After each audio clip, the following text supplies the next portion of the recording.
Salut peuple de Dieu, bonjour à tous. Je vous salue d'un saint baiser, comme on ne peut pas le faire naturellement, mais je le fais virtuellement à travers cette caméra, afin de vous donner la bise dans le Seigneur et que Dieu se glorifie en ayant un peuple uni comme une famille qui adore son Dieu, une famille qui aime l'Éternel et qui peut s'approcher de lui afin avec un cœur nouveau, un cœur sincère. Et je vous embrasse de l'amour du Seigneur, puisque c'est un signe affectif afin de s'embrasser sur la joue et de se saluer, non pas toujours en parole, mais en action, avec un saint baiser. Bien sûr, je ne sais pas le faire.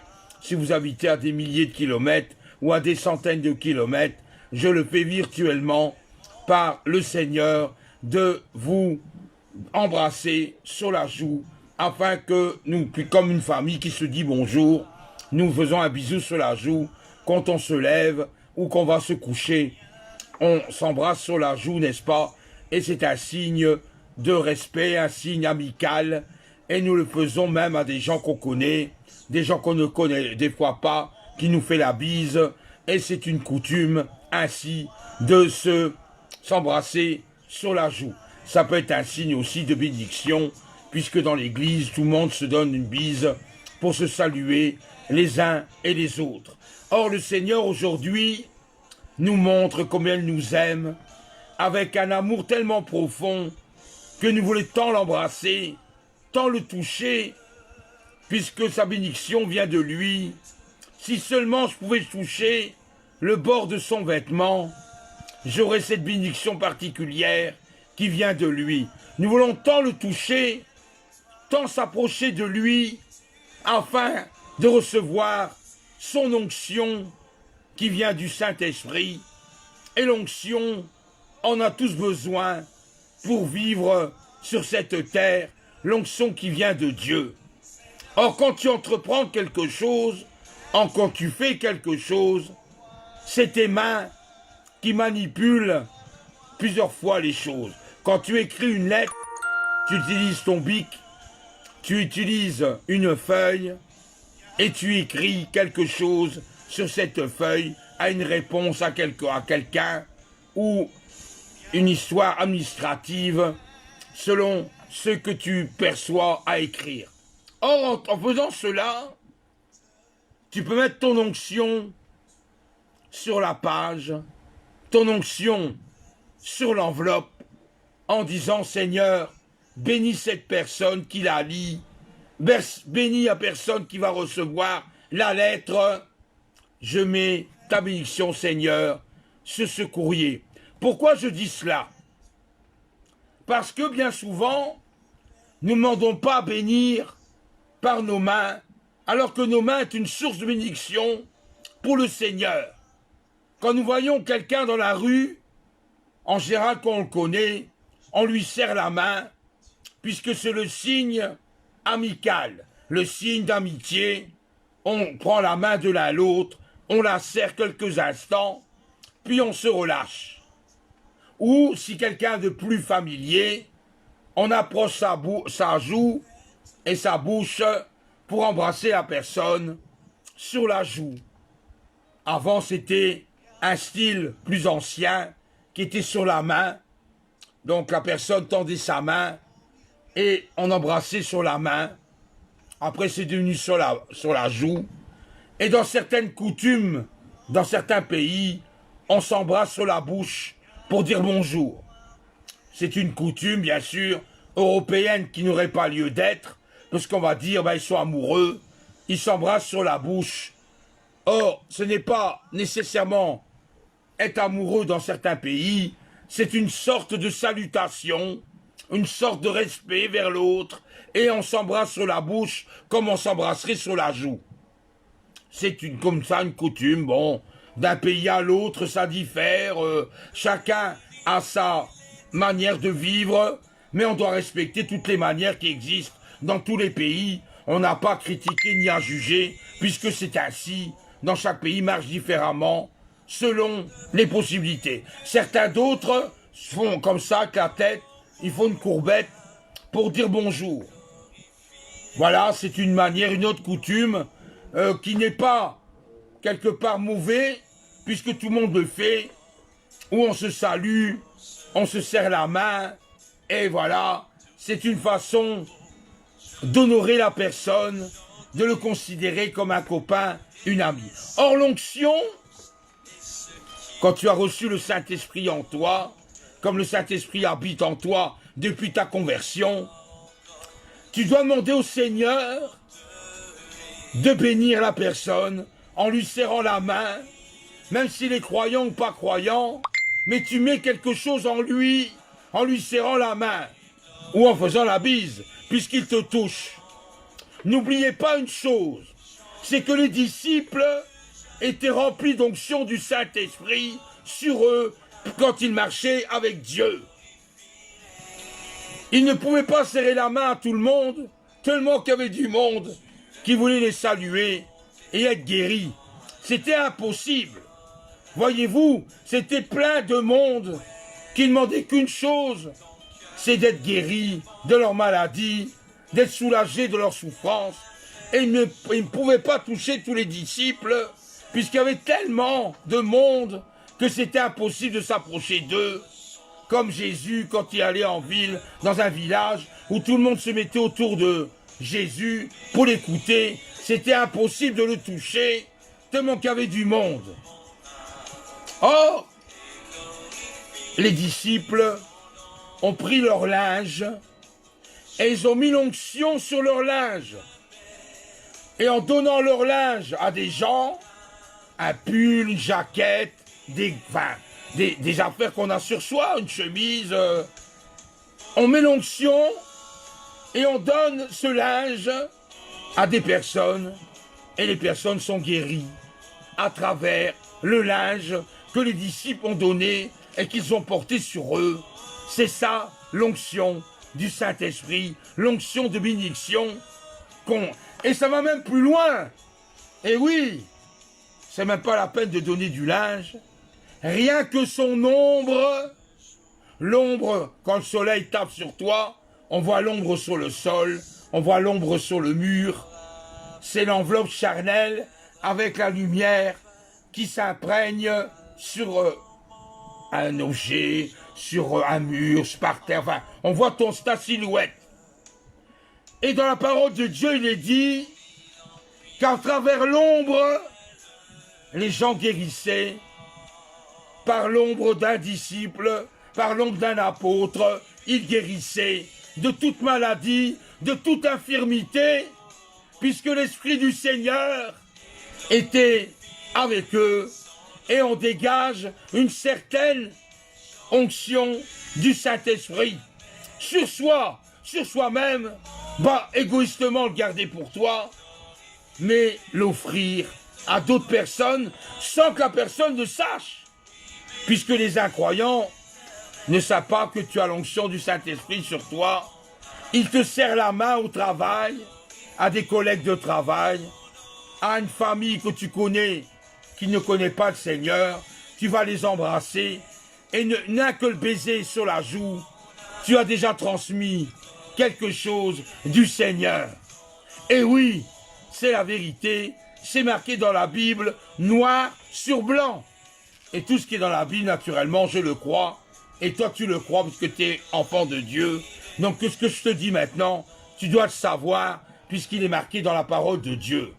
Jésus, rien qu'avec sa présence, impactait de nombreuses personnes et ils étaient guéris.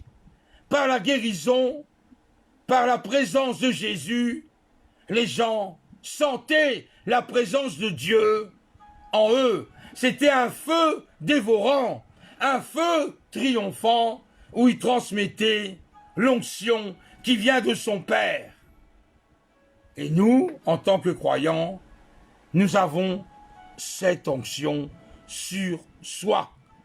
Il suffit, ne fût-ce que de serrer la main à quelqu'un de l'administration, un docteur, quelqu'un dans la rue, on lui serre la main, bonjour, comment vas-tu? Une bise si c'est une fille, puisque la coutume fait qu'on embrasse les filles par la joue, et on serre la main quand c'est un homme, on lui serre la main, et des fois, maintenant, plus souvent, on fait la bise aussi à un homme, mais dans les traditions, les hommes se saluent par la main, et quand c'est une femme, on vient vers elle, on fait une bise, ou elle fait une bise à l'homme. Mais voilà, c'est comme ça, on va pas changer les choses, mais tout est fait, bon, selon certains pays, autres coutumes, en tout cas les coutumes actuelles en Europe, c'est ainsi. Mais l'onction est différente naturellement, puisque l'onction qu'on reçoit de Dieu est sur soi, et à l'intérieur de soi, et on le transmet à l'extérieur. Et oui, tes enfants sont sanctifiés par toi, parents, en tant que croyants et croyantes. Les enfants reçoivent l'onction de leurs parents sur eux, en parole, en geste, en câlin. Quand les enfants viennent sur toi pour t'embrasser et te prouver ton amour, tu transmets l'onction que tu as reçue de Dieu sur eux. Mais eux ne se rendent pas compte, évidemment. Mais tu mets ton onction sur eux. On peut mettre la tête sur un enfant, je te bénis.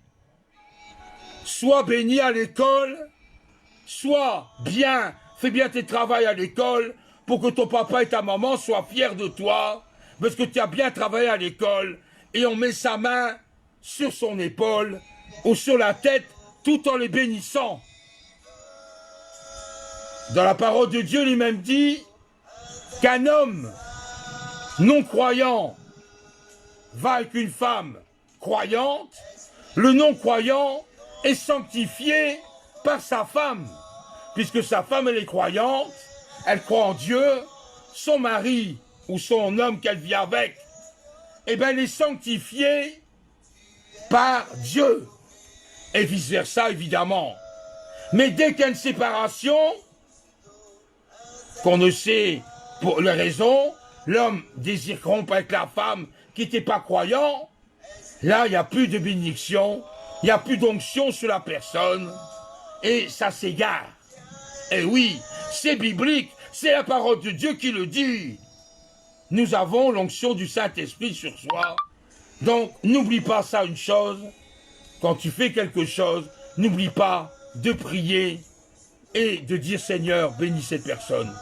Je sais qu'il est malade, bénis-la et guéris-la, parce que tu le peux. Et il y a des gens qui ont été guéris, rien qu'en serrant la main, rien qu'en mettant ton onction sur la personne, elle reçoit une bénédiction du Seigneur. C'est la victoire au nom du Saint-Esprit, la victoire au nom de Dieu. Tu n'es même pas obligé d'ouvrir ta bouche. Tu n'es pas obligé de dire, écoute, moi je crois en Dieu, je vais parler d'un témoignage. Tu n'es même pas obligé. Ne fût-ce que serrer la main, cette personne reçoit quelque chose qui vient de Dieu lui-même, du Saint-Esprit. Donc à chaque fois que tu entreprends quelque chose, à chaque fois que tu fais quelque chose, n'oublie pas de mettre ton onction là, parce que le Seigneur t'accompagne. Le Seigneur t'accompagne. Si tu n'as pas le temps de prier pour quelqu'un, tu peux lui remettre ton pull. Tiens, j'ai chaud aujourd'hui, tu ne voudrais pas mon pull de mettre sur tes épaules, tu auras plus chaud, puisque voilà, tu as peut-être froid. Mais en faisant cela, ton onction sur ton pull est dessus. Tu remets à cette personne, elle a l'onction sur la personne, par ton pull. Elle reçoit la bénédiction de Dieu. C'est biblique, ce n'est pas n'importe quoi que je raconte, c'est la parole de Dieu qui le dit. Et la parole de Dieu, elle est opérante, elle est édifiante, elle est exhortante, et elle nous montre la puissance de Dieu sur notre vie et sur la vie des autres. C'est important. On ne peut pas être chrétien seul. Impossible d'être chrétien et vivre seul. On a besoin d'être une famille. On a besoin de parler avec l'autre, de dialoguer, de nous exhorter, parce que nous sommes tous au même pied.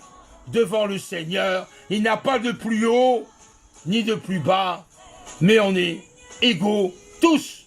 Maintenant, s'il y a quelqu'un qui veut grimper plus vite que l'autre, attention à la chute, attention à son avancement.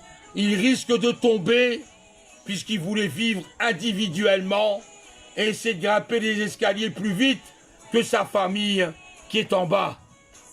Attention, le Seigneur résiste aux orgueilleux, mais il fait grâce aux humbles. Soyez humbles, soyez simples, soyez dans le Seigneur, c'est ce qui compte dans sa parole, et surtout, ne pas avoir une pointe d'orgueil, ni j'ai fait ceci, j'ai fait cela, ce n'est pas toi. Même si tu as témoigné à quelqu'un, et que cette personne se convertit, rends grâce à Dieu, parce que Dieu t'a utilisé pour parler à cette personne qui ne croyait pas en Dieu, et il a été guéri.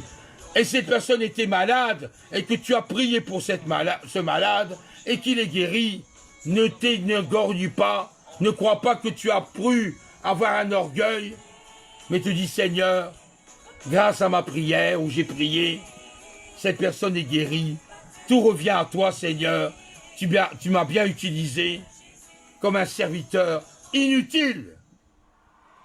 On n'est pas mieux qu'un autre. C'est Dieu qui contrôle notre bouche. C'est Dieu qui contrôle notre langue. C'est Dieu qui fait les choses, pas nous. On obéit à Dieu. Dieu nous utilise comme un canal afin que la puissance de Dieu sorte de ce canal que Dieu a établi en toi afin d'impacter, afin d'évangéliser, afin de porter le royaume de Dieu à la création qui se meurt, qui n'ont pas la connaissance de Dieu, comme toi tu l'as reçu, grâce à l'évangile. Et Jésus est notre maître, n'est-ce pas? Il est tout pour nous. C'est quelqu'un de merveilleux. D'ailleurs, de ce pas, on va le célébrer, on va le louer, on va le prier, puisqu'il est digne. Il est digne, ce Jésus que nous connaissons, et il nous aime tellement qu'il a versé son sang pour nous et qu'il est mort sur la croix. Encore tout à l'heure, j'étais avec mes enfants dans la voiture et j'ai parlé de tout ce que Jésus a subi quand il était sur terre, dans cette souffrance où il a vécu jusqu'à la flagellation, la crucifixion, avec les détails que les évangiles nous révèlent. Et nous voyons tellement de souffrances que Jésus a vécu, que nous sommes, nous humains, dès qu'on a une cicatrice ou dès qu'on a un bobo, on se plaint, on pleure, on a mal, alors que lui, qu'est-ce qu'il a tout vécu? Atrocement, et il n'a pas bougé d'un pas, il n'a pas résisté, il n'a pas eu peur, il a continué à avoir confiance en Dieu. Alléluia, merci Seigneur. Oh, comme tu es bon Seigneur, comme tu es magnifique, oh, qu'il est bien d'être en ta simple présence, parce que Seigneur, tu as tellement souffert pour nous, tu as tellement eu des douleurs incomparables que nous ne pensons même pas, parce que ça a dû être terrible de vivre tout ce que tu as vécu, mais tu l'as fait Seigneur, pour nous.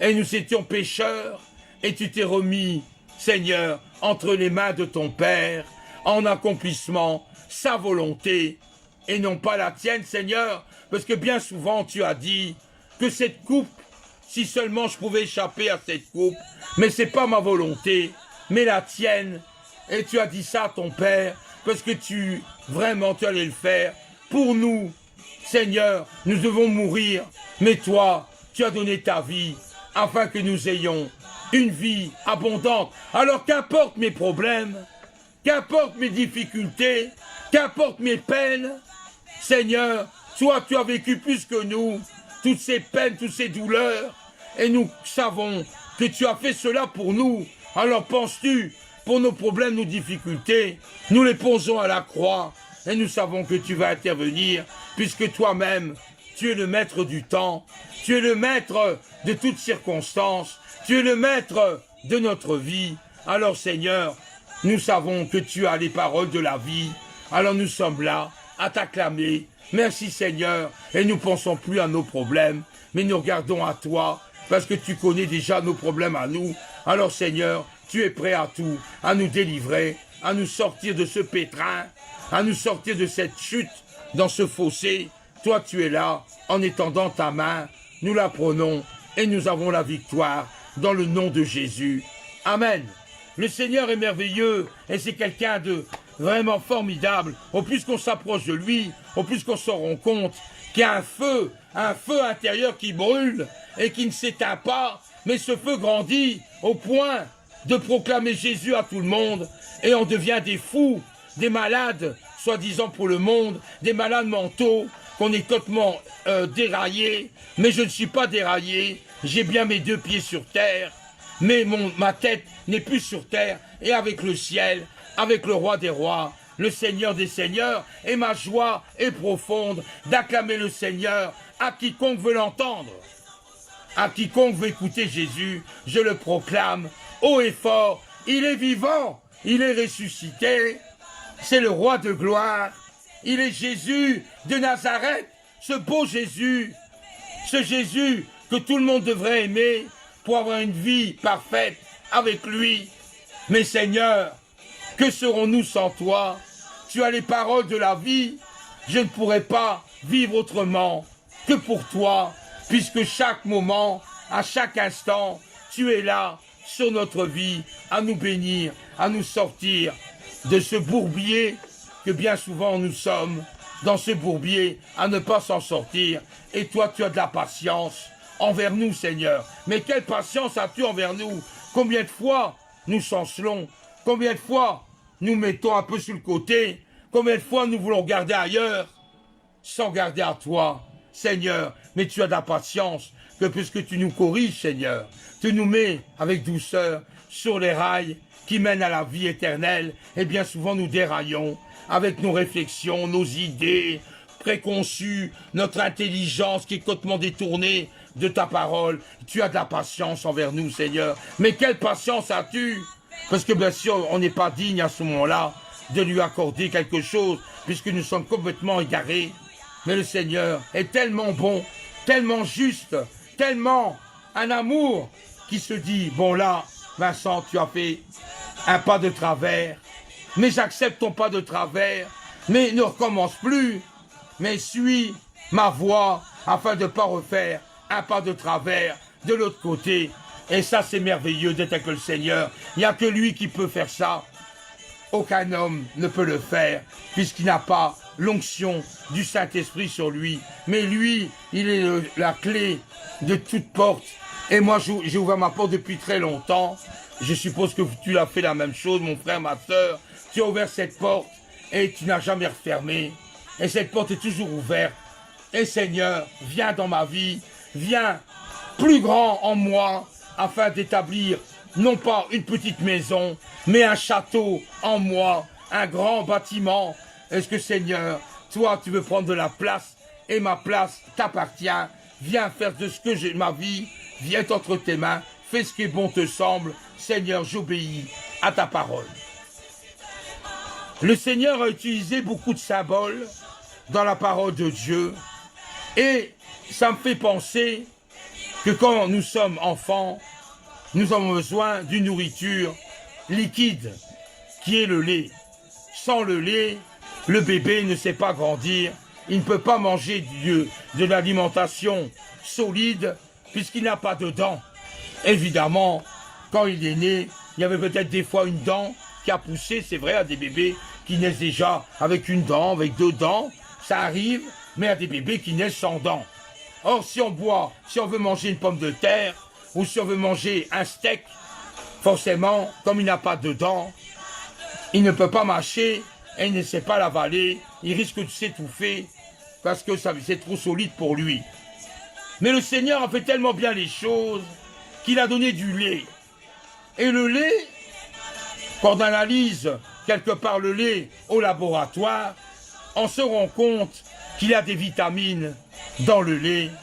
Il y a des éléments indispensables pour notre corps. Et grâce à ce lait, ça nous fait croître et on grandit et nos os se développent. Mais il y a un lait plus riche que le lait de vache dont je parle, c'est le lait maternel. Puisque le bébé, dès qu'il est né, il a besoin d'un lait à température. Ce qui est merveilleux, c'est que la femme a la même température que le lait qu'elle donne à son bébé. Le corps humain est entre 35,5 à 36 degrés. Et ce lait est à 35, 36, donc inutile de le chauffer, puisqu'il est là, dans la poitrine, prêt à donner au bébé une consistance qui est le lait. Et à fur et à mesure que le bébé boit ce lait, il n'a pas que la nourriture pour son corps, mais il a aussi des anticorps que la maman transmet à son bébé. Les éléments indispensables pour que le bébé puisse croître et se défendre contre les vilains microbes, contre les maladies, et le lait que la maman donne à son bébé est immunité contre les agressions extérieures. Donc le bébé a besoin de ce lait pour avoir une défense naturelle contre les choses extérieures. Le bébé grandit, il commence à devenir grand, donc il pleure pour son bébé, pour son lait, pardon, de 5 à 6 fois, 8 fois, c'est un grand mangeur. Sur une journée, il a besoin de la tétée pour avoir ce lait dans son estomac et de pouvoir grandir. Mais au fur et à mesure du temps, au fur et à mesure que le bébé grandit, et c'est spirituellement que tu peux le mettre à côté, par les étapes avec le Seigneur, ce lait devient plus consistant. Tu as besoin de quelque chose en plus pour remplir ton estomac, parce que, quelque part, ce liquide ne te satisfait plus, tu as encore faim. Alors, des parents, ils mettent des fois des better-foot, c'est des sortes de gros biscuits, et on trempe ça dans du lait, on casse en bouillie, et on donne ça au bébé. Ou alors on donne des bouillies, et on mélange cette bouillie entre mi-liquide et mi-solide, et on donne ça au bébé. Et le bébé, naturellement, en mangeant cela, ça gave son estomac, et il n'y a plus de sensation de faim, il est rassasié. Mais le temps passe encore, et finalement, le bébé, avec cette bouillie, veut, forcément les dents ont commencé à pousser dans sa bouche, et il a besoin de mâcher, il a besoin de manger. Et là, on lui donne un peu d'éléments consistants, les pommes de terre, qui peut écraser, des petites viandes hachées, que c'est pas trop dur pour ses dents. Enfin, on met une alimentation un peu plus solide que la première. Dans la parole de Dieu, c'est exactement le même. Spirituellement, si tu fais la corrélation, tu étais bébé spirituel, tu deviens un adolescent spirituel, et après tu deviens un adulte et spirituel. Ça, c'est les graduatés avec le Seigneur. Et quand on est bébé, c'est la même chose. On grandit selon ce qu'on donne dans la bouche. Et ce qu'on donne dans la bouche, au plus que c'est consistant, au plus que tu grandis dans le Seigneur, et au plus que le Seigneur peut t'utiliser pour son œuvre, pour sa parole de Dieu, et il peut t'élever parce que tu as faim et soif de sa parole. Et justement, parlant de ce faim et soif, il y a un aliment que l'homme utilise beaucoup au petit déjeuner, au dîner ou au déjeuner pour les Français, même au souper, c'est le pain. Le pain est indispensable puisque on en mange pratiquement tous les jours, sous forme de pain, sous forme de biscottes ou de cracottes, et on utilise ces céréales indispensables pour nous, parce que le pain, finalement, ce sont des céréales comme le blé, de la levure, et de l'eau, du sel, et tout cela on cuit, et forcément, c'est un pain. Et le pain, pour certaines personnes, ils ne savent pas manger sans de pain. Il faut une tartine, il faut un morceau de baguette, accompagnant le plat principal, puisque le pain est devenu quelque chose d'indispensable. Il y a des gens qui mangent un repas complet à midi, et puis au soir, se contentent de tartines avec de la charcuterie, avec d'autres choses pour combler un repas complet, parce que bon, bien souvent, on mange un repas complet par jour, et le reste, ce sont la charcuterie, des choses comme ça, des pizzas, des hamburgers, enfin, des choses qui remplacent quelque part la charcuterie, pour se nourrir, évidemment. Et là, le Seigneur Jésus est tellement merveilleux, et je remercie pour tout ce qu'il met dans la parole de Dieu, c'est formidable. Il parle du pain. Eh oui, il parle de ce pain-là, et le pain qu'il dit, est qu'en plus haut que le pain que nous mangeons, il parle d'un pain de vie. Un pain de vie. Seigneur, que veux-tu dire par pain de vie? Nous connaissons le pain, le céréale, en mangeant avec son café ou son cacao, ces fameuses tartines beurrées, soit à la confiture ou au chocolat, et nous mangeons ce pain-là. Mais là, le Seigneur parle de pain de vie. Un pain qui est tout à fait différent d'un pain qu'on puisse manger pour notre corps. Là, il parle d'un pain spirituel. Mais la signification est pain. Pain, ça veut dire en général, soit qu'il est rond, il est carré, bien souvent en le mangeant sous forme de tartine, ou d'autres personnes préfèrent le couper eux-mêmes en morceaux de pain. Et le pain représente beaucoup de choses. Le pain, ça représente une alimentation quasi générale. On a besoin de pain. Et Jésus a employé ce pain-là dans différentes expressions, dans différents sens dans la parole de Dieu. C'est incroyable que le pain, finalement, est représenté de quelque chose d'indispensable, aussi bien pour notre corps que pour notre esprit et pour notre vie spirituelle de chaque jour. Je suis le pain de vie. J'ai beau rechercher dans différents personnages scientifiques, des personnages historiques, des personnages dans le Larousse, dans le Robert, dans différentes encyclopédies, on a beau chercher le personnage qui a dit « Je suis le pain de vie ». Eh bien, figurez-vous, et ces choses, je le savais d'avance, mais bon, quelque part, on peut dire que c'est incroyable. C'est Jésus lui-même qui l'a dit. Et c'est le seul personnage qui l'a dit « Je suis le pain de vie ». Le seul personne, à travers des milliers d'années, que la terre est là, avec la civilisation, avec des pharaons, des Césars, des empereurs. Nous connaissons toute cette histoire, nous connaissons les personnages importants qui ont découvert l'histoire, ils ont écrit des livres, qu'ils ont fait des preuves scientifiques. Mais là, le Seigneur est le seul qui a dit cette phrase. C'est incroyable, mais c'est vrai, le seul personnage historique, même si quelqu'un ne connaît pas Jésus, c'est le seul personnage qui l'a dit, « Je suis le pain de vie ». Incroyable mais vrai. Et là, même les religions les plus avancées, les religions orientales, les religions que nous connaissons, les plus grandes religions de ce monde, personne, même le prophète, même un homme, entre guillemets, de Dieu, n'a dit « Je suis le pain de vie ». Donc, quelque part, le Jésus que nous connaissons, il n'a pas menti, et il a dit la vérité, contrairement aux autres hommes qu'ils sont morts.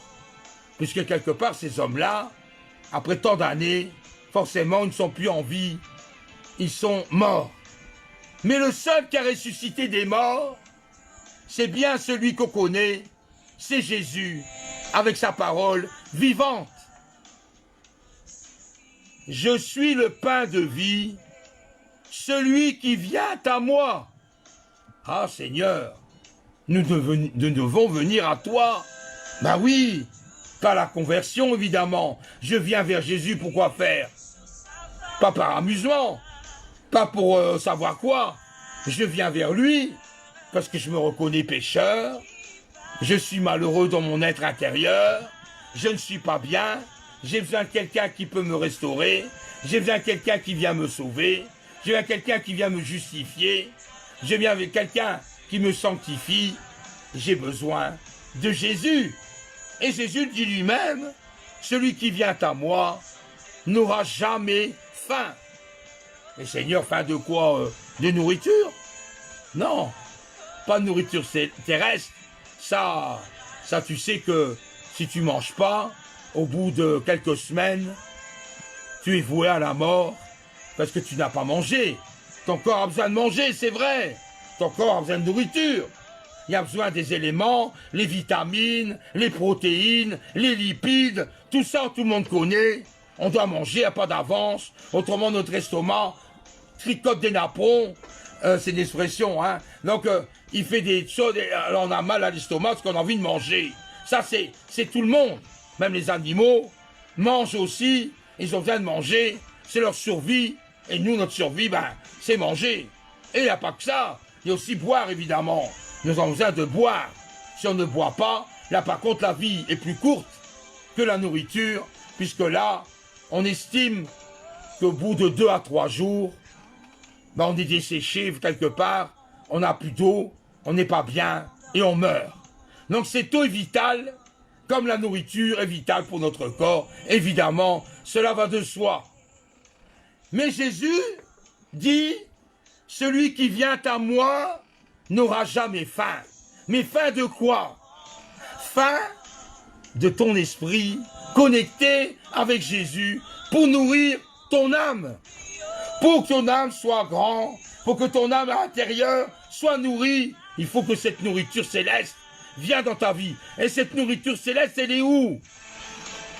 Comment être rassasié dans mon esprit, dans ma foi intérieure? Comment, Seigneur? La solution, elle est là. La Bible, la parole de Dieu, c'est avec elle que je vais me nourrir, c'est avec elle que je vais me rassasier, et j'en mange un morceau tous les jours. J'en mange quelques feuilles avec des versets, des paroles de Dieu, afin de me nourrir mon être intérieur. Et là, je pourrais dire que je n'ai plus faim, puisque j'ai la connaissance de Jésus. Mon peuple se meurt, faute de connaissance, faute de connaître la parole de Dieu. Et là, tu as toujours faim, tu as toujours soif, parce que tu ne lis pas ta parole de Dieu, tu la lis pas, tu la mets de côté, tu ne crois en rien, tu t'éloignes, donc tu as faim. Et cette faim est terrible, puisqu'elle ne te mène pas à la vie éternelle, mais elle te mène au bout, dans la géhenne, un feu qui ne s'éteint pas, avec des tourments. C'est terrible. Jésus dit, celui qui vient à moi n'aura jamais faim, donc on doit venir vers Jésus évidemment, parce qu'il dit lui-même, et il dit cela, et celui qui croit, là on n'est plus à venir vers lui, mais de croire en lui, chose différente, hein. Celui qui croit en moi n'aura jamais soif. Amen, merci Seigneur, pas soif de liquide, de boisson, mais soif de Dieu. La puissance de Dieu, l'onction de Dieu, sur ta vie, tu n'auras plus soif, puisqu'il sera constamment en toi une source d'eau vive. Une source d'eau vive qui coule en toi pour donner de l'eau fraîche à ceux qui t'entourent, à ceux qui cherchent la parole de Dieu, à ceux qui ont soif de cette connaissance de Dieu. C'est merveilleux, c'est Seigneur qui le dit lui-même. C'est merveilleux la parole de Dieu. Croyez-moi, c'est quelque chose de formidable de marcher dans sa parole et de manger chaque jour la parole de Dieu afin d'être rassasié dans notre être intérieur. C'est Dieu qui a fait les choses telles qu'elles sont. Donc ne mettons pas en doute sa parole, ne mettons pas en doute ce qu'il a à nous dire, mais croyez simplement ce que la parole de Dieu te dit. Nous voyons ça dans Jean, chapitre 6, au verset 35. Mais Jésus a dit autre chose. Et là, c'est merveilleux, au tout début de son ministère, Jésus est emporté par le diable, par Lucifer lui-même. Et quand on lit la parole de Dieu, il est dit que Jésus avait jeûné 40 jours et 40 nuits dans le désert. Vous vous rendez compte avec les chaleurs qu'il faisait là-bas? C'est pas des petites chaleurs de 25, 26 degrés. Le désert peut aller jusqu'à 37, 40, des fois jusqu'à 45 degrés. Le soleil, c'est terrible au désert, puisqu'il n'y a pas de plantes qui y poussent. Ce sont que du sable. Et oui, la terre est brûlée par le soleil. Il n'y a pas d'arbres. Il n'y a que de temps en temps un oasis, mais c'est très rare. Le bien souvent, c'est du sable, des tempêtes de sable qui s'agitent. Et quand il y a une tempête, vous avez tout intérêt à mettre quelque chose comme les coronavirus maintenant, avec un masque sur le nez, sur la bouche, sur les yeux, parce que le sable rentre partout, même dans les oreilles, dans tout ce qui est tissu, le sable rentre. C'est terrible. Jésus a vécu 40 jours et 40 nuits. Et dans la parole de Dieu, il est dit également qu'il a vécu avec les animaux sauvages. Or, dans un désert, qu'est-ce qu'il a comme animaux sauvages qui vivent avec des températures extrêmes? Il a des serpents, et oui, des crotales, des vipères, du désert. Il y a des scorpions, puisque c'est des animaux qui résistent assez ardemment à la chaleur extérieure. Il y a des fennecs, des genres de petits renards, avec une fourrure. Bref, il y a un tas d'animaux qui vivent dans le désert. Et Jésus vivait avec ces animaux-là, ces animaux sauvages, puisqu'on ne savait pas les domestiquer. Un serpent, on ne sait pas le domestiquer. Un scorpion, pareil. C'est ça qu'on dit sauvage, parce que l'homme ne sait rien faire avec ces animaux-là. Ils ont un instinct de survie, un instinct de tuer pour manger. C'est tout ce qui compte pour un serpent. C'est ramper, chercher la nourriture et le digérer après absorption de sa proie. Et le scorpion, pareil, il tue avec son dard qui est relié à sa queue pour tuer un animal et ensuite le manger. Ça, c'est la loi de la nature, la loi du plus fort, on va dire comme ça, où chacun s'entretue du plus faible au plus fort. Mais Jésus a vécu cela et il fut transporté avec Satan. Et bien sûr, Jésus avait faim, vous vous rendez compte, 40 jours dans un endroit, sans manger, sans boire. Mais comme il était le Fils de Dieu, lui pouvait résister à la boisson. Mais nous, on serait déjà déshydratés, nous serions déjà morts depuis très longtemps, parce qu'on a besoin d'eau dans les 3 jours qui suivent. Mais Jésus est le Fils de Dieu, donc il y a des choses que lui faisait, que nous, incapables de le faire, parce que nous sommes humains. Et Satan, voyant que Jésus avait faim, il lui dit, tu vois ces pierres-là, dans le désert, il y a des pierres, hein, il y a des roches, des sables, il y a des endroits, des petits rochers comme ça, des petits morceaux de briques. Dans le désert, ça existe. Tu vois ces pierres, demande de devenir un pain, qui est la nourriture universelle, le pain, afin que tu puisses en manger, te rassasier et tu n'auras plus faim. C'était une tentation de Lucifer, en sachant la faiblesse de Jésus, puisqu'il avait faim. Ah oui, il avait faim, et Satan, rusé comme il est, il a dit, je vais tenter Jésus, parce qu'il a faim, donc on va l'avoir. Si tu es quelqu'un, et c'est simple, si tu es quelqu'un qui est sujet à être orgueilleux, Satan fera tout pour que tu puisses t'orgueiller encore plus. Parce qu'il connaît ton point faible. Il sait comment tu es. Il le sait. Si tu te broies du noir, il va te mettre encore plus à broyer du noir. afin d'amplifier les choses et que tu vois plus l'accès pour t'en sortir. Satan est rusé. Donc attention. Donc quand tu as quelque chose, ne te confie pas en l'homme, ne te confie pas à lui qui veut ta perte, mais confie-toi en Jésus, lui veut ta vie, la différence est là.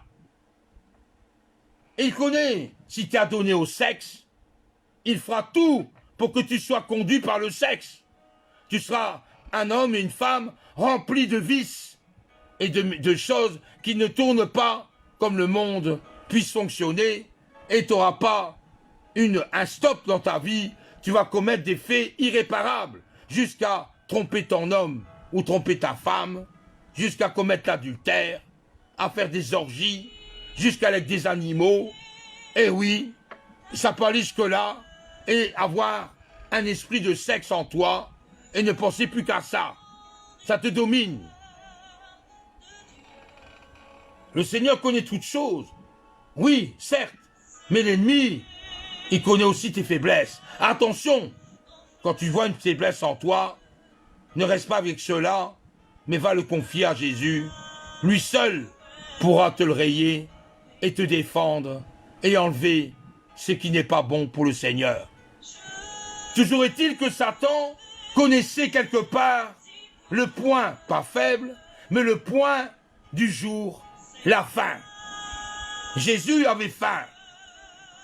Et dans un désert, il n'y a pas grand-chose à manger, à part le sable. Et là, l'ennemi utilise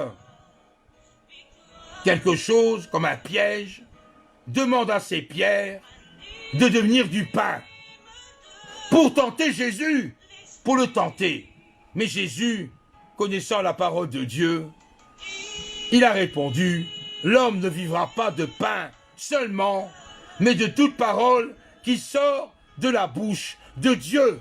Amen. Satan entendant ça, mais j'ai raté mon coup, j'ai raté, puisque Jésus connaissait le verset de la parole de Dieu, le verset qui dit que l'homme ne vivra pas de pain seulement, c'est vrai, on ne peut pas que manger pour notre nourriture charnelle, mais on a besoin d'une nourriture spirituelle pour croître avec lui, et ça, Satan, clac, il a été coupé aux racines, et il a dit, oh là j'ai affaire à un maître en la matière, qui est Jésus, le Fils de Dieu, il connaît bien les choses, donc je n'ai pas beaucoup de choses à lui raconter, puisqu'il y avait 3 fois qu'il a été tenté, et au bout de la 3e fois, quand Jésus a répondu, Jésus s'est retourné, et il a chassé quelque part l'ennemi, et l'ennemi se retrouve bredouille, et il est parti de lui-même, en laissant Jésus, la seule. Il a été vaincu. Amen. Amen, merci Seigneur. Donc l'homme ne vivra pas de pain seulement, mais de toute parole qui sort de sa bouche. Amen, alléluia. Cette nourriture, on en a besoin. C'est le Seigneur qui parle dans Matthieu, chapitre 4, au verset 4. Donc c'est merveilleux, la parole de Dieu, la nourriture et la soif vers l'éternel. Tout est donné à celui qui croit et celui qui veut mettre sa foi en action. Seigneur, merci pour ces paroles. J'ai besoin de ce pain pour vivre. J'ai besoin de cette eau pour avancer avec toi. Merci Seigneur, et surtout ton Saint-Esprit, qui est ton onction, afin d'être fort, plus que vainqueur, avec Jésus. Amen. Merci Seigneur pour ces paroles merveilleuses. Joseph et Marie sont partis pour un recensement quand Jésus, c'était une coutume comme nous, quand on a un bébé, le papa reconnaît le bébé, le nom en tout cas, apporté à la mairie, la maman donne son accord à son mari va avec cet accord à la commune, et la commune valide le nom de famille que l'enfant portera par rapport au nom du père. C'est ainsi, c'est une coutume ancestrale, bien que maintenant il y a des décisions, l'enfant peut porter les 2 noms, aussi bien le nom de la maman que le nom du papa. Ça, voilà, c'est devenu comme ça maintenant dans la société, et même il y a des décisions où l'enfant ne porte que le nom de la maman parce que le papa n'a pas reconnu l'enfant, et l'enfant croit avec un nom qui vient de sa mère, mais pas du père. Enfin, bref, on va pas discuter de ça, c'est la loi des hommes, nous ce qui nous intéresse, c'est la parole de Dieu. Donc, Joseph et Marie devaient recenser la naissance de Jésus pour dire qu'il était né, et c'était une décision du roi à cette époque-là, que tous les enfants devaient être recensés à la commune afin d'inscrire dans un genre de registre le nom de famille, de la famille et des enfants qui sont nés de cette famille, la descendance. Et Joseph et Marie sont partis où? À Bethléem, en Judée. Bethléem, c'était une grande ville. Et finalement, quand on décortique le nom Bethléem, et là c'est merveilleux comme le Seigneur opère les choses, c'est incroyable comment Dieu, même dans des petites choses, se montre finalement grand.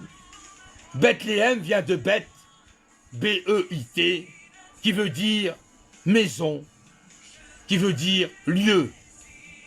Amen, c'est ça que ça veut dire le nom Bethléem.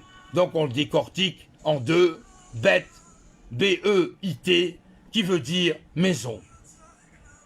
Lékem, ça c'est en grec, qui veut dire pain. Pain.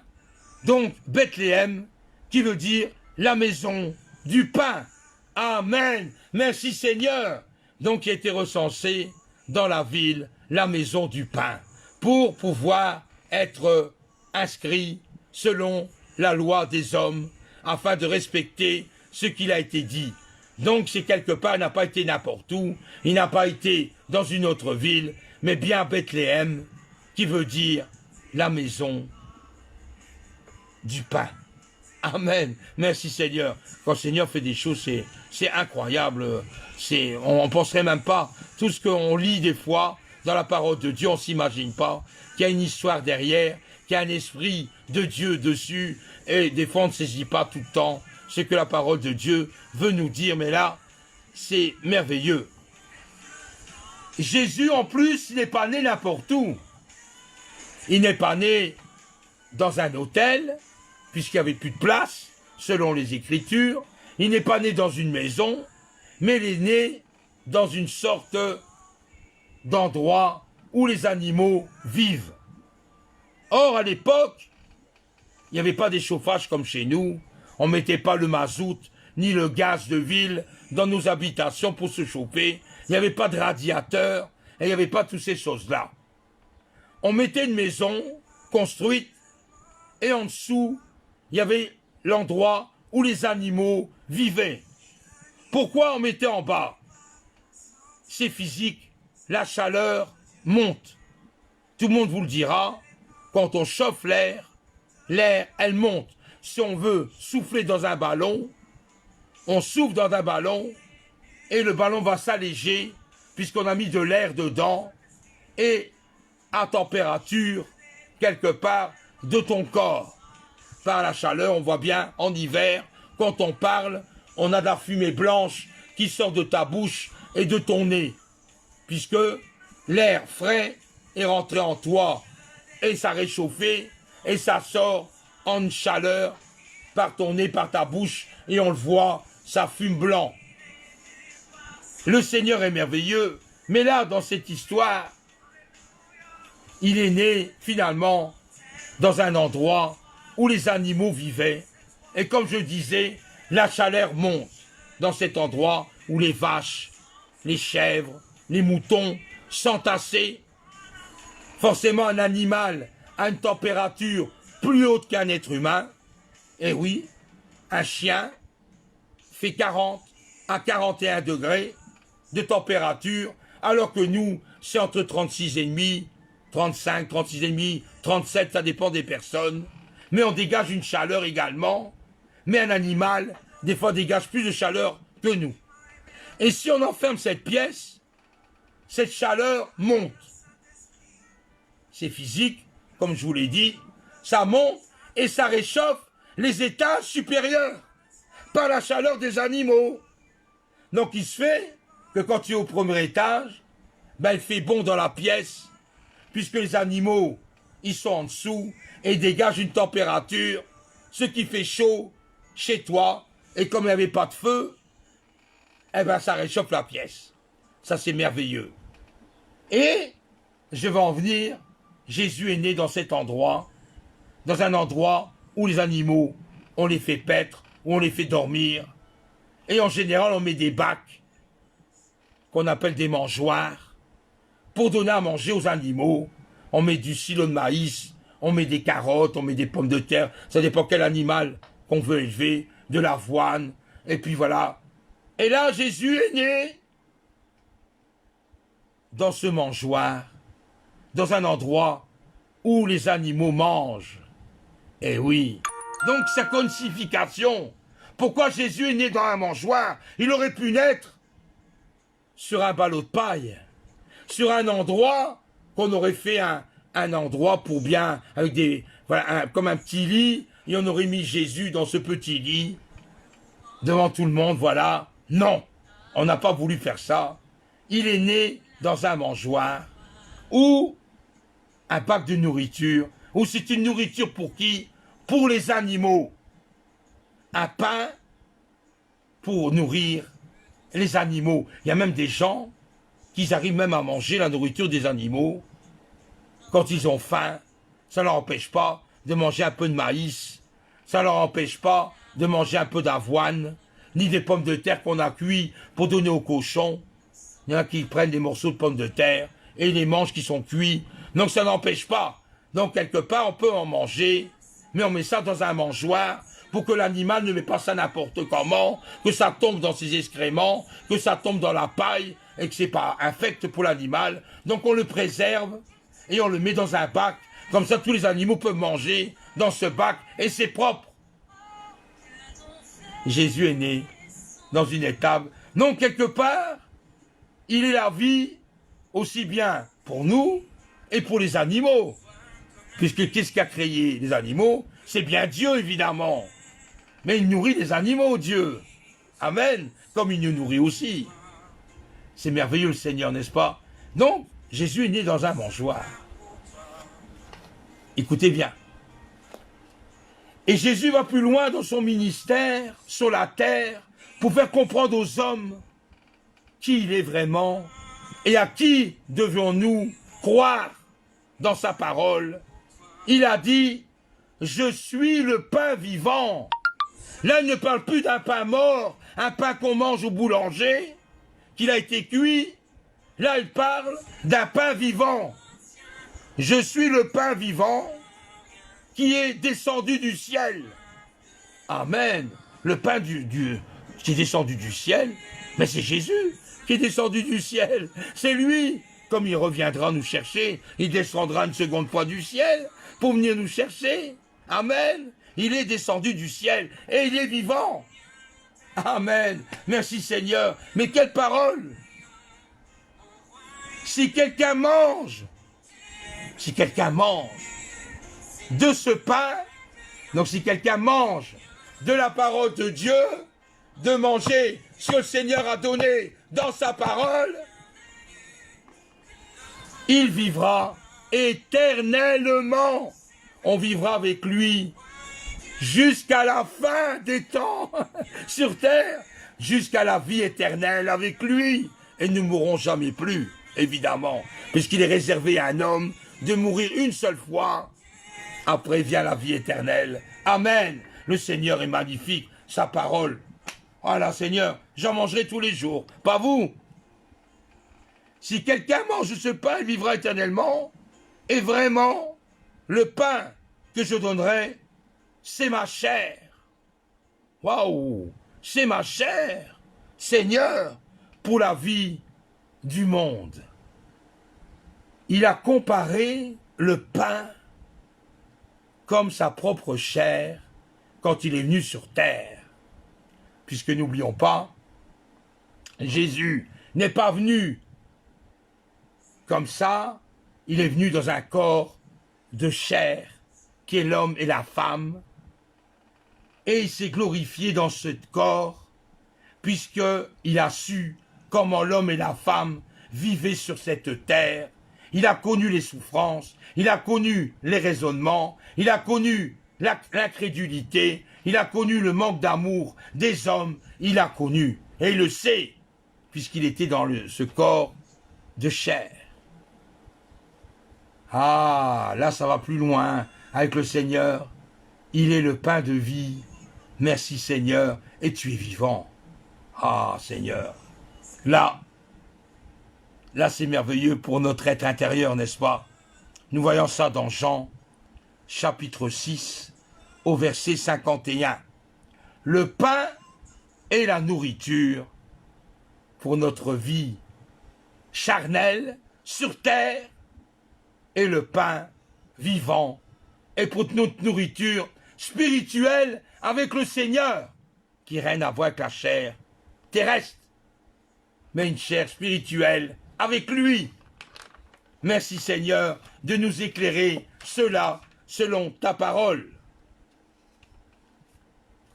N'oubliez pas que Jésus nous a préservés et nous a même prévenus les temps difficiles qu'il y aura à la fin de ce monde.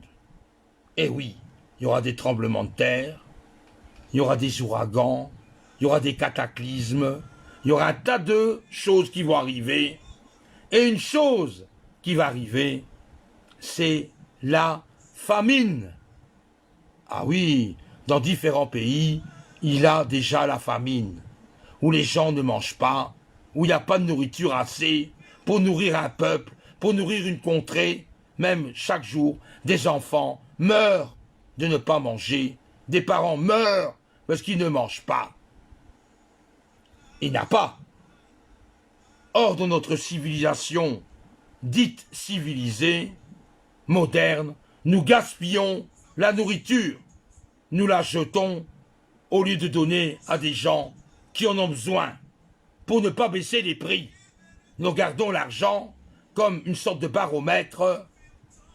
Eh oui, c'est comme ça. Au lieu de baisser un prix, on préfère jeter, brûler, en mettant de l'eau de javel sur les produits pour que personne ne puisse le prendre pour le manger. On en est sûr. On brûle cette nourriture afin que personne ne puisse accéder. Et on détruit des tonnes de pommes de terre, on détruit des tonnes de pommes, de poires, par des coopératives, en France c'est comme ça, par l'offre et la demande. Et s'il n'y a pas assez de demande, ces fruits-là, on préfère les jeter que de donner à un peuple qui a faim et soif. C'est comme ça, c'est le monde actuel. Jésus nous a prévenu de cette famine. Est un élément que Dieu veut nous montrer que la nourriture, dans certains pays, va faire défaut. Et dans nos contrées, ça devient un luxe. Excusez-moi l'expression, ça devient un luxe de manger. Puisque tout augmente, mais le salaire reste figé, le salaire reste pareil, et on va dans une accentuation de prix vraiment très cher, et les gens n'arrivent plus à mettre leurs deux bouts ensemble. Et le premier élément qui s'abstiennent de manger, qui coûte cher, c'est la viande. La viande est un élément qui coûte très cher. Et les gens préfèrent se rabattre sur des sous-produits d'animaux, comme des œufs, le lait, des aliments qui ne coûtent pas trop cher. Et on mange cela, mais on n'achète plus le steak saignant, nous n'achetons plus les moules qui sont à des prix exorbitants pour 1 kilo. Nous ne mangeons plus de poisson parce que le poisson coûte trop cher. Quand vous voyez un petit morceau de poisson, comme que ça représente, c'est incroyable. Le bœuf coûte très cher. Le seul animal un peu moins cher, c'est le cochon. C'est le seul animal où les gens mangent encore du cochon, des saucisses. Ils mangent tout ce qui est, voilà, pas cher, puisque la vie devient difficile. Mais le Seigneur l'avait prédit, la famine va grandir dans certains pays où il n'y aura plus assez à manger pour nourrir un peuple. Nous voyons ça dans Matthieu, chapitre 24, au verset 3. Santé, santé, On sent avec notre nez, n'est-ce pas? Sentez et voyez. Ah, notre odorat et notre vue, c'est quelque chose de merveilleux que le Seigneur. Vous sentez, voyez, combien l'Éternel est bon. Amen, merci Seigneur. C'est vrai que tu es bon. C'est vrai que tu es merveilleux. D'ailleurs, au matin, très tôt, si vous sortez un peu dehors, vous sentez la boulangerie en train de préparer ses petits croissants, ses petits pains au chocolat, ses baguettes croustillantes, et nous sentons l'odeur qui se répand dans l'atmosphère. Et oh là là, ça sent bon. Et ça creuse l'estomac. On dit j'aimerais bien manger un petit croissant, un petit pain au chocolat. Parce que ce petit croissant au beurre qui sort de la boulangerie, il sent, il est appétissant. On a l'eau à la bouche, comme on dit. Et on le mange avec gloutonnerie. Parce que c'est quelque chose qui est bon pour le palais. Et nous voyons cela aussi avec nos yeux, ce beau croissant, ce beau petit pain au chocolat bien doré, avec du beurre qui a fondu et qui est croustillant et on le mange. Et c'est quelque chose de magnifique. C'est, voilà, on est humain, hein, donc on est comme ça. Quand on passe au matin, on sent ces odeurs-là, ben, on est attiré. Tiens, il y a une odeur de croissant, une odeur de baguette, et on a envie de manger, évidemment. Sentez et voyez combien l'Éternel est bon. Heureux l'homme qui cherche en lui son refuge. Merci Seigneur, mais heureux l'homme et la femme si on cherche le refuge de Dieu dans sa vie, qu'il est heureux celui-là ou heureuse celle-là en sentant et en voyant le Seigneur venir sur ta vie. Gloire à Dieu. Nous voyons ça dans Proverbe, dans le psaume, 34, verset 8. N'oublie pas non plus que le pain est essentiel dans la parole de Dieu.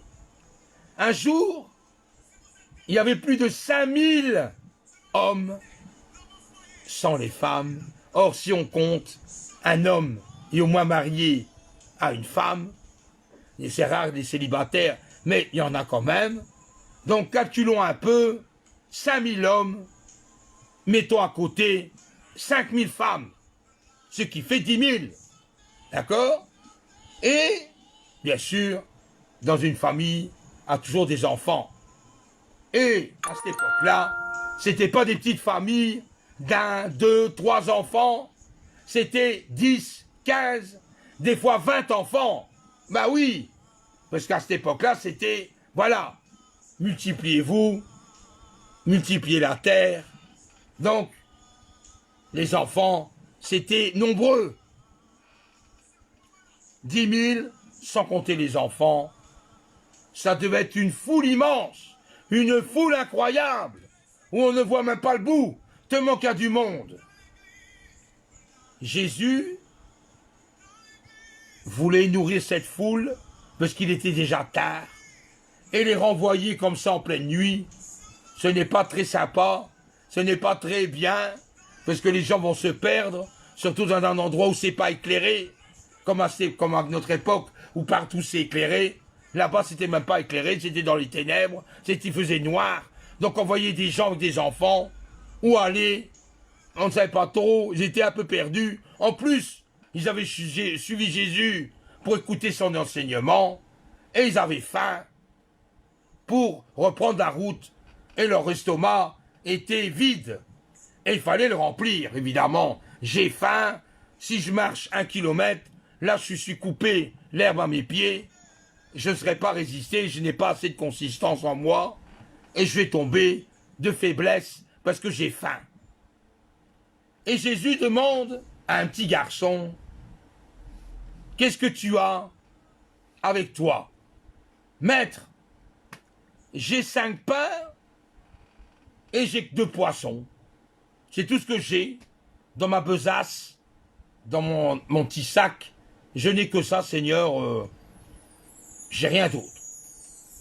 Il demande aux disciples. Les disciples, hein, écoutez, il n'y a pas de magasin ouvert. Hein. On est trop loin, là. Et tous les magasins, à cette heure-ci, ben, ils sont fermés. On ne pourra pas aller chercher là-bas de la nourriture. En plus, nourrir 10 000 personnes, sans compter les enfants, on n'a pas un coffre-fort avec. On n'a pas une banque pour nourrir toute cette population. Comment faire, Seigneur? Le Seigneur demande au garçon, montre-moi ses pains. Le petit garçon prend ses 5 pains, là, il met devant le Seigneur, et 2 poissons. C'est tout ce qu'il y avait. Les disciples regardent, nourrir 10 000 personnes avec tous les enfants. Qu'est-ce qu'ils vont manger? Une écaille? Ils vont manger un petit grain de croûte de pain? Il n'y a pas grand-chose à manger là-dessus, surtout pour nourrir une foule immense. C'est sans compter sur la volonté de Dieu et sur sa puissance. Il a pris le pain, il a béni le poisson. Et un miracle qui vient de Dieu, ça s'est multiplié. Tout le monde a pu manger ce pain. Tout le monde a pu déguster ce poisson. Et il y avait même des corbeilles remplies de nourriture en surplus qu'on n'a pas jeté évidemment, puisque Jésus n'aime pas le gaspillage. Et ce reste de manger, ce sera pour le lendemain, afin que tout le monde puisse encore manger. S'il y a des retardataires, s'il y a des personnes qui n'ont pas su partir, il y a encore à manger pour eux, par après, le lendemain. Le Seigneur est magnifique dans sa parole. On ne sait pas faire autrement que de sentir et de voir sa vie de tous les jours. N'oubliez pas qu'il est aussi dit, au désert, vos pères ont mangé la manne et maintenant ils sont morts. Et oui, le peuple égyptien, souvenez-vous, il suivait Moïse pour sortir du pays d'Égypte, pour aller vers le Canaan, où coule le lait et le miel, le Canaan, où c'était une région importante, où le peuple était libre d'être esclave des pharaons, mais ils chancelaient, ils avaient faim.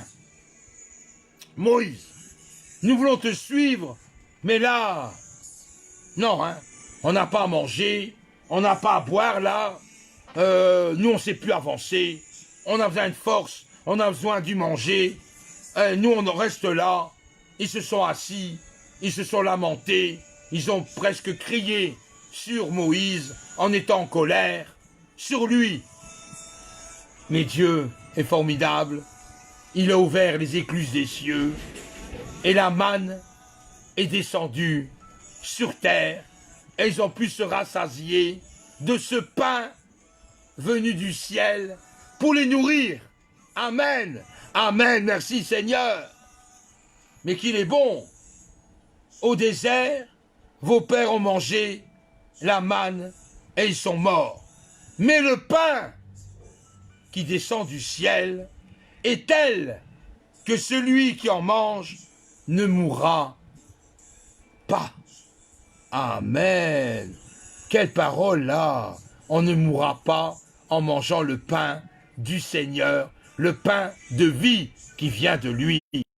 Ça dans Jean, chapitre 6, du verset 49 au verset 50. D'ailleurs, Jésus, il est formidable. Quand il a montré la Sainte Seine à ses disciples, qu'est-ce qu'il a dit?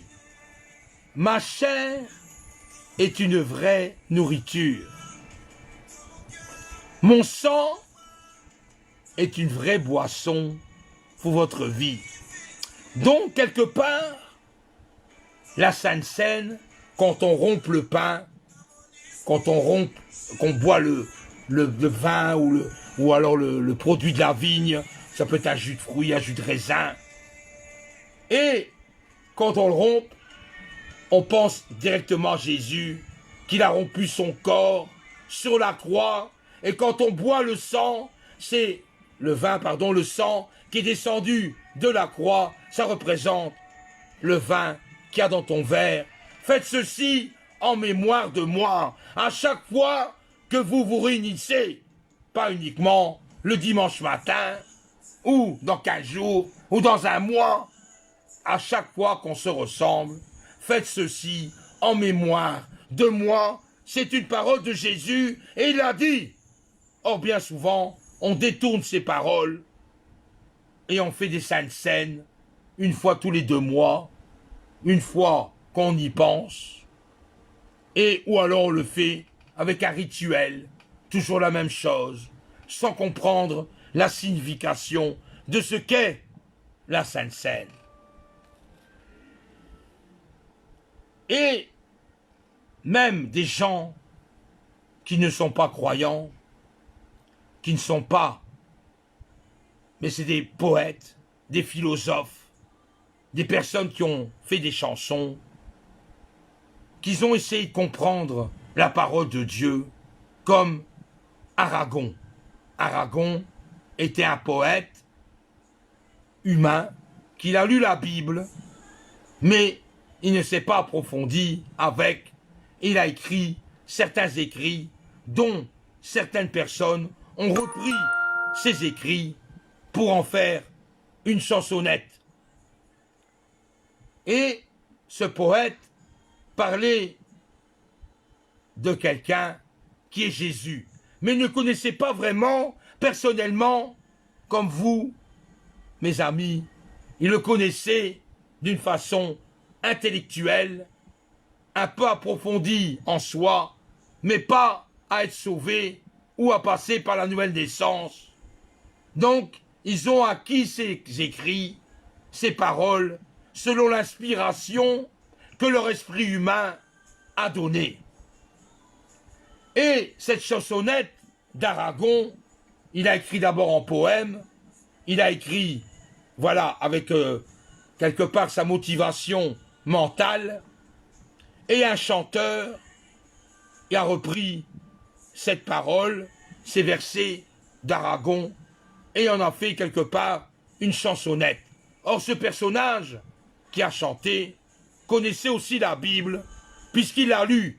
D'ailleurs, dans ses chansonnettes, il y a des versets bibliques, il y a des lieux bibliques, et il parle de Dieu, mais d'une façon à lui, propre à sa connaissance, mais pas approfondie, comme nous, en tant que frères et sœurs et amis du Seigneur. Mais ces chansons existent, il a écrit, et voilà ce que ça donne.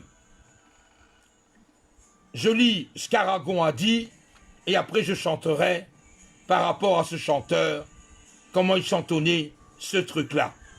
Rien n'est jamais acquis à l'homme, ni sa force, ni sa faiblesse, ni son cœur, et quand il croit, ouvrir ses bras, son ombre est celle d'une croix, et quand il veut serrer son bonheur, il le broie. C'est, voilà.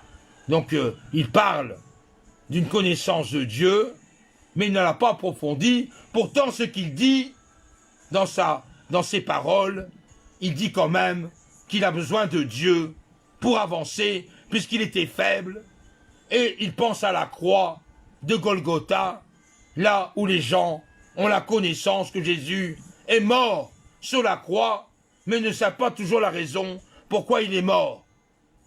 Pourquoi il était châtié, pourquoi il était là sur la croix, pourquoi faire. Mais très peu de gens le savent, sauf ceux qui ont approfondi dans la parole de Dieu et la connaissance de cette croix qui n'est pas rien en rien. Donc, dans la chanson, c'est un peu ceci. Rien n'est jamais acquis à l'homme, ni sa force, ni sa faiblesse, ni son cœur. Et quand il croit, ouvrir ses bras, son ombre celle d'une croix. Et quand il veut serrer son bonheur, il le broie. Et puis après, il y a des paroles qui suivent. Voilà, c'est un peu ça la chansonnette. La personne avec qui j'ai un peu interprété, c'est Georges Brassens, un chanteur très connu des Français, dans les années 80. Un homme où il a beaucoup emprunté des poèmes, des personnes penseurs, avec une philosophie, quelque part, avec des paroles de Dieu, mais bien sûr c'était quelqu'un du monde, c'était quelqu'un que finalement, il n'était pas vraiment dans le Seigneur, mais il avait connaissance de quelque chose. C'est que beaucoup de gens font ça, ce sont plus des religieux que des véritables croyants dans le Seigneur. Ça, c'est comme ça. Et dans la prière de notre Père, que le Seigneur a donné comme exemple à ses disciples,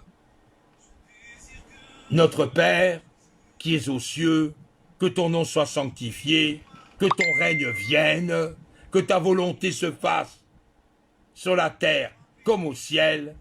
Donne-nous notre pain quotidien.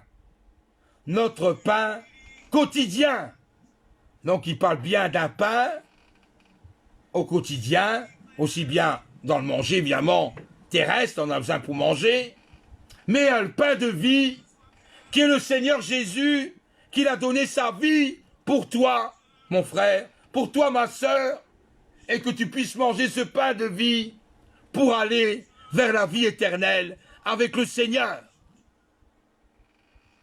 Le Seigneur est tout-puissant, il est miséricordieux, il est la source de vie, le pain de notre vie, le pain vivant. Voilà mes frères et sœurs, on a pu partager un beau moment avec le Seigneur. Il est temps de vous laisser dans vos occupations. Un grand merci pour ceux qui m'ont écouté. Un grand merci pour ceux qui sont fidèles à lire, à écouter la parole de Dieu. Ce n'est pas une glorification personnelle, mais c'est à la gloire de Dieu. Sachez-le. Et ce soir, vers 18 h, il y a un groupe d'enfants, ce sont mes enfants, ou qui ont à cœur de chanter, de louer le Seigneur. Et là, ça se fait à 18 h, heure de la Belgique, heure de la France. Si vous écoutez de loin, regardez bien au décalage horaire. Que le Seigneur vous garde, et surtout n'oubliez pas de manger chaque jour le pain de vie, le pain de votre esprit, afin que vous puissiez croître dans la parole de Dieu et d'être sanctifiés par lui. Que le Seigneur vous bénisse. Amen.